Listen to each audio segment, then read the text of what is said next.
It's time to get unstuck. Do you love listening to this podcast? I'd love to have you give me a 5-star review over on Apple Podcasts or on your favorite podcast app. And if you'd like to help me keep the lights on, I'd appreciate a donation. You can do that at livingmoonmeditation.com/podcast. Are you tired of feeling stuck? Let's shift your energy. Start with my free quiz I made just for you. You'll get personalized tips for getting unstuck based on where your blocks are. You can find it at bit.ly/getunstuckchakraquiz. I have the link in the show notes for you. Hey, I am here laying on my couch getting some extra rest today as I record this episode, so it's a little different. I'm not really going to edit it. I'm just going to go with it as it is and throw it together and get it ready. But I had a topic I was going to talk about, and I'll probably do that next week for our episode. But that's what I love about this podcast, Getting Unstuck with Michele Leffler. I can get myself unstuck and talk about something else if I want to. So I wanted to say something a little different today. But I want to talk about this idea in the meditation space that meditation is supposed to completely empty your mind of the monkey mind, the random thoughts that you get, because it's so bad to have random thoughts. Okay, so I don't think that there's anything bad with having random thoughts. We tell people, or I tell people, and I know other meditation teachers who tell their students that it's okay if you're having trouble with meditation because your mind wanders, because that's what minds do. That's the thing. That's exactly what minds do. And if it's what your mind does, then it can't be a bad thing. It does it for a reason. So there's no real problem with the fact that your mind wanders and that you have trouble turning that off. So, yes, meditation is good. Meditation has its place, and quieting the constant stream of thought has its place and has its benefits. But when we take that to the extreme and say that having a wandering mind is bad or that there's something wrong with it, that's just toxic, in my opinion. So what I like to do, obviously, I'm not going to say that meditation is not important, because it is. One of the fundamentals of what I do is that I espouse and teach meditation techniques. Now, that's just one small slice of what I do, but it's a big part of it. So, I mean, my whole business is named Living Moon Meditation. So, obviously, I think meditation is important, but it's not the be-all and end-all. So, if you've been struggling with meditation, let that be your permission to stop struggling. It's okay if you have trouble turning off the thoughts. Your mind is going to have thoughts. Your mind is going to wander. That's what minds do. That's how brains are designed. So one thing that helps me is to daydream. Now, most people have no problem daydreaming, especially when they're children, but that may change over time because society tells us to be focused and to stop daydreaming, to come back to the real world, this, that, and the other. And what I want to say to that, first of all, is fuck the patriarchy. But there is nothing wrong with daydreaming. Daydreaming is so wonderful.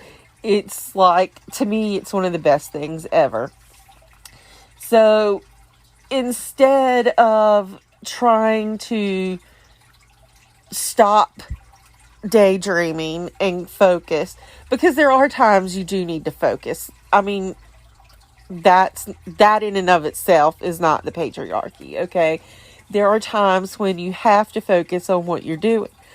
But daydreaming isn't bad. And so I like to schedule time to daydream. Like right before I grabbed my phone to record this, and that's how different I'm doing this today. Normally, I sit at my desk and I have Audacity up and I record my episode, and then I go back and I edit it. And yes, I know that my episodes are not the best produced ever podcast episodes, but I do edit them generally. But today I am resting and I'm laying on my couch, and so I grabbed my phone and I'm just talking.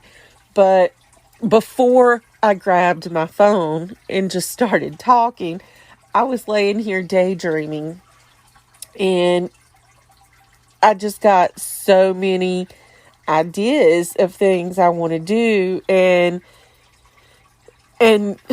just so much beauty out of it. So I got some ideas, of course, for my business, but even better, I got ideas for my life. And I wouldn't have come up with those ideas had I not been daydreaming and just letting my mind wander and just follow the different thoughts as they popped up into my head. And what I have found personally is that when I schedule in time to daydream, and sometimes I do that every day, and sometimes I do it every few days, weekly, whatever, but I try to schedule in regular time to daydream. And when I do that, it makes focusing easier. So when I don't daydream regularly and I sit down to do a task, that's when I have the most trouble focusing, because my brain just wants to go in 10,000 different directions. And when I want to meditate, but I haven't spent time recently daydreaming, then it's hard to turn off those thoughts because my mind wants to wander every which way. But if I schedule in time to daydream and I take that specific time of intention and just let my mind wander, and then later go to do a task or to meditate, something that requires focus and attention, then my brain turns off more easily and I can get into that quiet state of doing my focused work or getting into a deeper state of meditation. So if you're having trouble with meditation, or you're having trouble focusing in general for work or whatever you need to focus on, ask yourself, when was the last time you daydreamed? If it's been a while, let that be your cue to maybe give yourself permission to do that. Give yourself permission to daydream. And it doesn't have to be a long time. You can set a timer and go for 5 or 10 minutes, whatever. And then when the timer goes off, bam, you're done. Come back and go about your day, whatever. It doesn't have to be this huge amount of time.